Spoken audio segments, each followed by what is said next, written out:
ಹಿಮಾಚಲ ಪ್ರದೇಶದ ಧರ್ಮಶಾಲಾದಲ್ಲಿ ನಡೆಯುತ್ತಿರುವ 3 ಪಂದ್ಯಗಳ ಏಕದಿನ ಕ್ರಿಕೆಟ್ ಸರಣಿಯ ಮೊದಲ ಪಂದ್ಯದಲ್ಲಿ ಅಫ್ಘಾನಿಸ್ತಾನ ತಂಡ ಭಾರತಕ್ಕೆ 195 ರನ್ಗಳ ಗೆಲುವಿನ ಗುರಿ ನೀಡಿದೆ. ಗೆಲುವಿನ ಗುರಿ ಬೆನ್ನತ್ತಿರುವ ಭಾರತ ಇತ್ತೀಚಿನ ವರದಿಯಂತೆ 2 ವಿಕೆಟ್ನಷ್ಟಕ್ಕೆ 123 ರನ್ ಮಾಡಿ ಆಡುತ್ತಿದೆ. ಇದಕ್ಕೂ ಮುನ್ನ ಮಳೆಯಿಂದಾಗಿ ಪಂದ್ಯ ತಡವಾಗಿ ಆರಂಭವಾದ ಹಿನ್ನೆಲೆಯಲ್ಲಿ 50 ಓವರ್ಗಳ ಪಂದ್ಯವನ್ನು 25 ಓವರ್ಗೆ ಸೀಮಿತಗೊಳಿಸಲಾಗಿತ್ತು.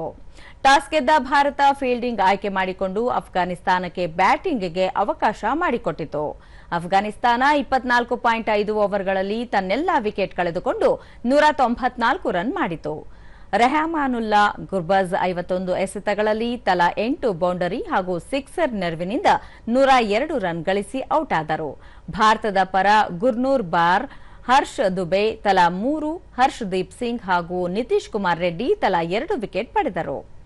ಎರಡನೇ ಪಂದ್ಯ ಇದೇ 17ರಂದು ಲಕ್ನೋದಲ್ಲಿ, ಮೂರನೇ ಹಾಗೂ ಕೊನೆಯ ಪಂದ್ಯ ಜೂನ್ 20ರಂದು ಚೆನ್ನೈನಲ್ಲಿ ನಡೆಯಲಿದೆ.